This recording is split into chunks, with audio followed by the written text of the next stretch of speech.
Olá pessoal, vamos aí então para mais um conteúdo, reações químicas, para auxiliar vocês na resolução das atividades do PET da segunda semana aí do volume 2.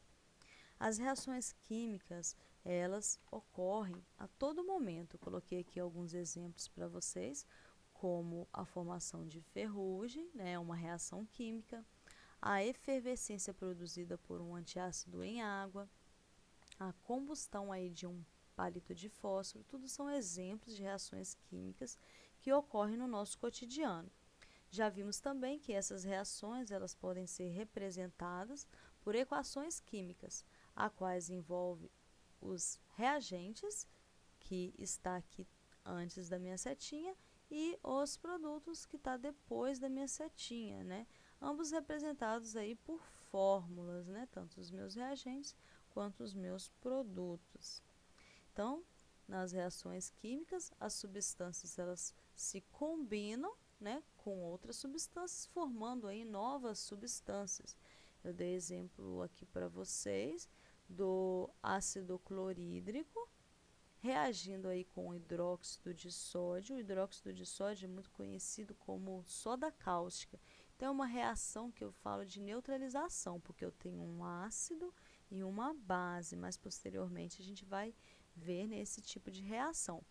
Então, duas substâncias diferentes reagem formando outras substâncias diferentes, formando aqui o nosso sal de cozinha, que é o cloreto de sódio, mais água. Então, tudo que tem antes da minha setinha eu chamo de reagente e tudo que vem depois da minha setinha eu chamo de produto. Além dos reagentes, setinha e produto, né, existem outras informações que podem aparecer nas minhas equações químicas que também são importantes, como por exemplo os estados físicos, né, das minhas moléculas, né, das minhas, vamos dizer, das minhas fórmulas moleculares. Ela pode estar, por exemplo, no estado gasoso, no estado de vapor, vai estar acompanhando a minha fórmula, no estado líquido, representado pela letra L, no estado sólido, na forma de cristal. Também pode estar acompanhando aí o AQ, indicando aí que está numa solução aquosa. Quando ocorre desprendimento de gás, pode aparecer também do lado essa setinha, né, representando que é um gás. Quando ocorre a formação de precipitado, essa setinha para baixo, indicando que é um sólido, né, que foi precipitado na minha reação. Quando ocorre aí a necessidade de aquecimento, esse símbolo ele vem sobre a minha setinha, né, indicando que foi uma reação que ocorreu aquecimento. Na presença de luz, eu coloco esse símbolo que eu chamo de lambda, também sobre a minha setinha, né, indicando a presença de luz na minha reação. E ocorrência aí de reações reversíveis, que não é somente uma setinha, como uma setinha de ida e volta, indicando um equilíbrio químico. O que significa isso? Que ao mesmo tempo, né, que os meus reagentes vão formando os meus produtos depois de um certo tempo também vai formando aí os meus reagentes e sempre vai estar em equilíbrio dinâmico. Para vocês terem um primeiro contato aí com reações, eu coloquei alguns exemplos, como por exemplo flash, né, que é uma reação de oxidação. O que é uma reação de oxidação? Uma reação que ocorre na presença do gás oxigênio. Outra reação muito, né, legal, importante, que está presente aí no nosso cotidiano é a utilização do bicarbonato de sódio, que é um fermento químico. Está aqui a fórmula do bicarbonato, né? A gente utiliza aí na massa de bolo como fermento e essa reação do bicarbonato de sódio faz com que ocorra a liberação de CO2 e é essa liberação que faz com que o bolo cresça e fique fofinho. Vamos agora para as classificações aí das reações. A gente olhar para uma reação e saber classificá-la. A primeira delas é a reação de síntese ou adição. o que seria, né, essa reação de síntese ou adição? Quando duas ou mais substâncias originam um único produto. Eu coloquei aqui de forma genérica, primeiramente, para vocês entenderem. Quando duas ou mais substâncias, eu tenho aqui duas substâncias, a substância A mais a substância B, formando um único produto, que seria o produto C. Um exemplo, né, de reação é o magnésio, quando ele reage com o oxigênio do ar, produzindo aí o óxido de magnésio. Então, eu tenho aqui o magnésio reagindo com o oxigênio, formando um único produto, que é o óxido de magnésio. Então, duas substâncias formando uma única substância, reação de síntese ou adição. Essa reação aqui, ela é utilizada em flashes fotográficos descartáveis e foguetes sinalizadores. Vamos para mais uma classificação. Reação de análise ou decomposição, quando uma única substância origina dois ou mais produtos. Então, eu tenho aqui genericamente uma única substância A formando dois produtos, que é o B mais o C. Exemplo desse tipo de reação, um composto de sódio, que eu chamo de azida sódica, que é o NaN3, é utilizado nos airbags, dispositivos de segurança presentes aí em muitos automóveis. Quando esses dispositivos são acionados, ocorre aí a rápida decomposição da azida sódica, originando aí o N2, que é um gás, e é esse gás que vai inflar aí os airbags. Então, aqui está como exemplo uma única substância, que é a minha azida sódica, formando aí dois produtos, que é o N2, né, que vai aí inflar, né, e o sódio aqui, né, na forma sólida. Olha aqui, ó, as outras informações mostrando o estado físico aí dos meus compostos. Algumas vezes, né, essas reações de análise ou decomposição também são chamadas de pirólise. Isso ocorre quando temos aí compostos orgânicos na presença de calor, que é representado por esse símbolo, né, esse triângulozinho. Então, se ocorrer esse triângulozinho em cima aqui da minha setinha, demonstrando aí um processo de decomposição, onde uma única substância vai produzir, né, duas ou mais, eu sei que no caso, um caso específico, né, de decomposição, que eu chamo de pirólise, porque ocorre na presença de calor. Outra classificação, reação de simples, troca ou deslocamento. Quando uma substância simples vai reagir com uma substância composta, originando uma nova substância simples e outra composta.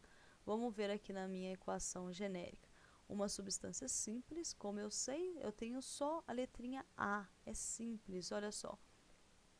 Juntando, então, mais com uma substância composta, como eu sei que é composta, eu tenho X e eu tenho Y. Então, vai formar uma nova substância simples, que no caso é o X, e uma nova substância composta, que é o AY. Olha só, se vocês observarem, o A tomou o lugar do X, por isso que ficou aqui AY. E o X saiu e ficou sozinho. Ele está aqui como substância simples.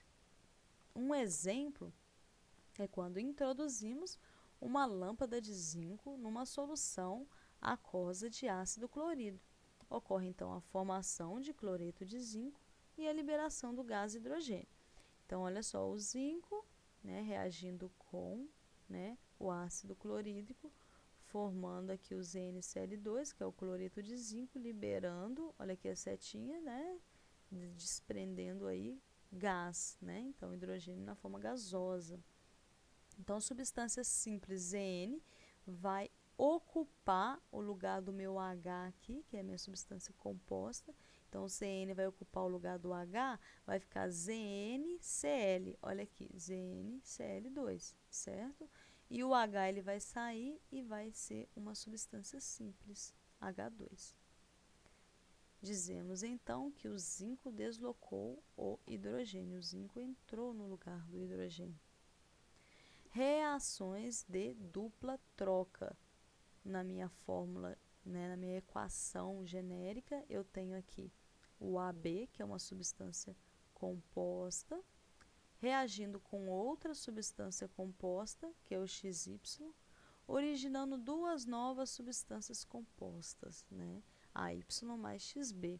Como eu vou identificar, né? Então, eu tenho duas substâncias compostas e elas vão trocar, né? Digamos, né, os seus cátions pelos seus ânions. Como assim? O primeiro elemento eu chamo de cátion e o segundo elemento eu chamo de ânion. Então, o primeiro elemento dessa substância composta vai se juntar com o segundo elemento da outra substância composta. Por isso que vai ficar AY.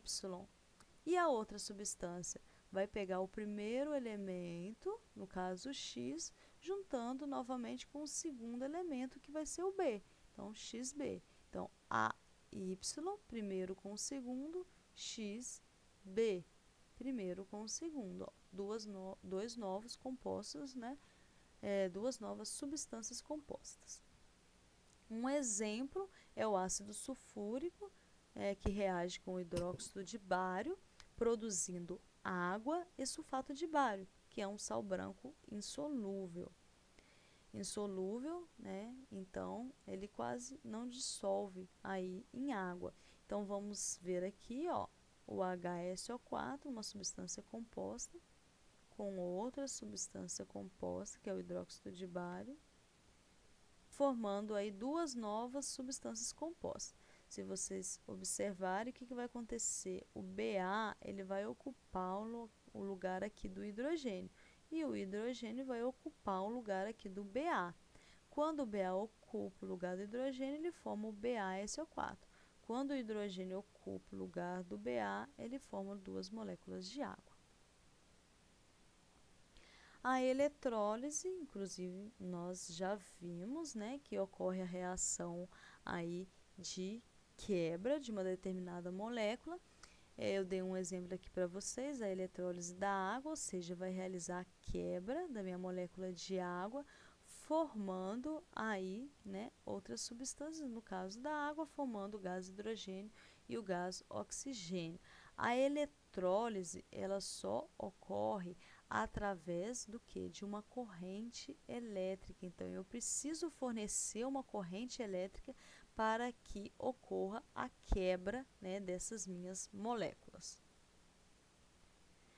Agora, uma curiosidade para vocês, por que um bote salva-vidas infla, né? Se o bote infla, é porque ele faz uma reação na qual vai ocorrer liberação de um gás, né? Que gás vai ser esse no caso do bote salva-vidas? O gás hidrogênio. Então, o que acontece? No meu bote eu vou ter aí uma substância, uma determinada substância, né? Um hidreto, né? Então, eu sei que é um hidreto, o H-, né? Porque vem aí do meu hidrogênio, então o hidreto vai ser o H-, que quando reage com a água, ele forma aí, né, uma base, que é o OH-, e liberando aí o gás hidrogênio, que vai ser o que vai, né, no caso, inflar. Essa reação, ela é uma reação que ocorre, né, com liberação de grande quantidade de energia e a produção aí, né, desses produtos, que é um hidróxido, né, e o hidrogênio, né, o gás hidrogênio, que vai inflar o meu bote. Bem, pessoal, é isso daí. Qualquer dúvida, estou à disposição, e façam aí as atividades. Muito obrigada.